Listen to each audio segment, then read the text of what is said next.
ಇನ್ನೊಂದು ನಿಮ್ಮನ್ನ ಅಂದರೆ ಈಗ ನೀವು ಗಿಲ್ಲಿನ ನಾಮಿನೇಟ್ ಮಾಡ್ತೀರಾ. ಸೊ ಇದನ್ನೆಲ್ಲ ನೋಡಿದಾಗ ಒಂದು ಸಿನಿಮಾಗೆ ಕಂಪೇರ್ ಮಾಡ್ತಿದ್ದಾರೆ ನಿಮ್ಮದನ್ನ, ಅಂದರೆ ಸೂರ್ಯವಂಶ ಸಿನಿಮಾಗೆ ಕಂಪೇರ್ ಮಾಡ್ತಿದ್ದಾರೆ. ನೀವು ವಿಜಯಲಕ್ಷ್ಮಿ ಅಂತೆ, ಅವರು ವಿಷ್ಣುವರ್ಧನ್ ಅಂತೆ, ಇಶಾ ಕೊಪ್ಪಿಕರು ರಕ್ಷಿತಾ ಅಂತೆ. ಆ ಥರದ್ದೊಂದು ಕಂಪ್ಯಾರಿಸನ್ನ ನೀವು ಮಾಡಿಟ್ಟಿರೋದದು. ಅವನೇ ಆ ಸೂರ್ಯವಂಶ ಫಿಲ್ಮ್ನ ಒಂದು ಅಷ್ಟು ಸರಿ ಹೇಳಿ ಸೀಸನ್ ಪೂರ್ತಿ ಅವನೇ ಒಂದು ಪರ್ಸ್ಪೆಕ್ಟಿವ್ ಕೊಟ್ಬಿಟ್ಟಿದ್ದಾನೆ. ಅಂದರೆ ಸಿನಿಮಾದ ಬಗ್ಗೆ ಅವ್ನು ಮಾತಾಡ್ತಿದ್ದ, ಬಟ್ ಈ ಥರ ನನ್ನನ್ನು ವಿಜಯಲಕ್ಷ್ಮಿ ಅವ್ರ ಸ್ಥಾನದಲ್ಲಿ ಇಟ್ಟಿರಲಿಲ್ಲ ಅವನು ಪಾಪ. ಹೌದು.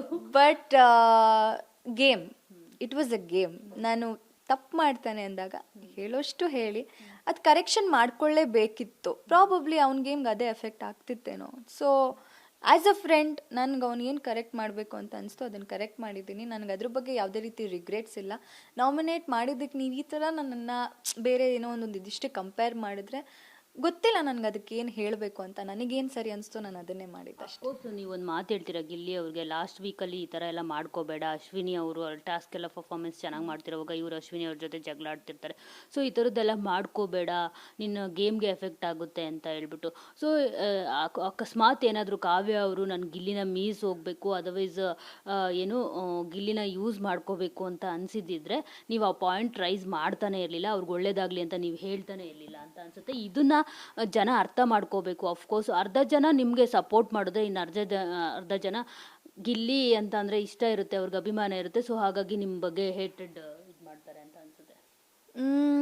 ಏನು ಗೊತ್ತಾ, ಇವಾಗ ಅವನ ಆಟ ಅವನು ಆಡಿದ್ದಾನೆ, ನನ್ನ ಆಟ ನಾನು ಆಡಿದ್ದೀನಿ.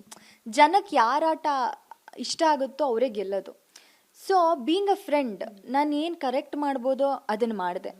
ಅದನ್ನು ಕರೆಕ್ಷನ್ ಮಾಡಿದ ತಕ್ಷಣ ನಾನು ಸೋತ್ಬಿಡ್ತೀನ, ಅವ್ನು ಗೆದ್ದುಬಿಡ್ತಾನ ಅದನ್ನು ಹೇಳೋಕ್ಕಾಗಲ್ಲ. ಅಥವಾ ನಾನು ಗೆದ್ದುಬಿಡ್ತೀನ, ಅವ್ನು ಸೋತ್ಬಿಡ್ತಾನ ಅದನ್ನು ಹೇಳೋಕ್ಕಾಗಲ್ಲ. ಅಲ್ಲಿವರೆಗೂ ಅಷ್ಟೊಂದೆಲ್ಲ ಕ್ಯಾಲ್ಕುಲೇಟಿವ್ ಆಗಿರಲಿಲ್ಲ. When it comes to friendship ನನಗೇನು ಆ್ಯಸ್ ಅ ಫ್ರೆಂಡ್ ನಾನು ಏನು ಮಾಡ್ಬೋದು ಅದನ್ನು ಮಾಡಿದ್ದೀನಿ. ಬಿಟ್ಟರೆ ಅಗೇನ್ ನಾಮಿನೇಷನ್ ಅಂತ ಮಾಡಿದಾಗ ನಾನು ಅವನ್ನ ಕಾಂಪಿಟೇಟ್ರಾಗೆ ನೋಡಿರೋದು. Because he was my competitor.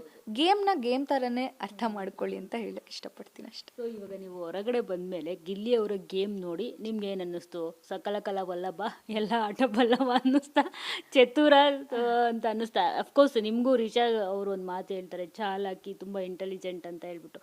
So ಇವರು ಅಷ್ಟೇ ಸಖತ್ ಗೇಮ್ನ ಅರ್ಥ ಮಾಡ್ಕೊಂಡಿದ್ರು. ಸೊ ಯಾರ್ಯಾರಿಗೆ ಏನೇನು ಕೊಡಬೇಕೋ ಅದನ್ನೆಲ್ಲ ಕೊಟ್ಬಿಟ್ಟು ಇವತ್ತು ವಿನ್ನರ್ ಆದರು ಅಂತ ಅನ್ಸುತ್ತೆ. ಅದು ಹೊರಗಡೆ ಬಂದ್ಮೇಲೆ ಅರ್ಥ ಆಗಿದ್ದಂತೇನಿಲ್ಲ, ಒಳಗಡೆ ಇದ್ದಾಗಲೇ ನನಗೆ ಗೊತ್ತಿತ್ತು ಅವ್ನು ತುಂಬ ಚೆನ್ನಾಗಿ ಆಟ ಆಡ್ತಿದ್ದಾನೆ ಅಂತ ಖುಷಿ ಇತ್ತು ನನಗೆ ಅಷ್ಟೇ. ಧನ್ಯವಾದ.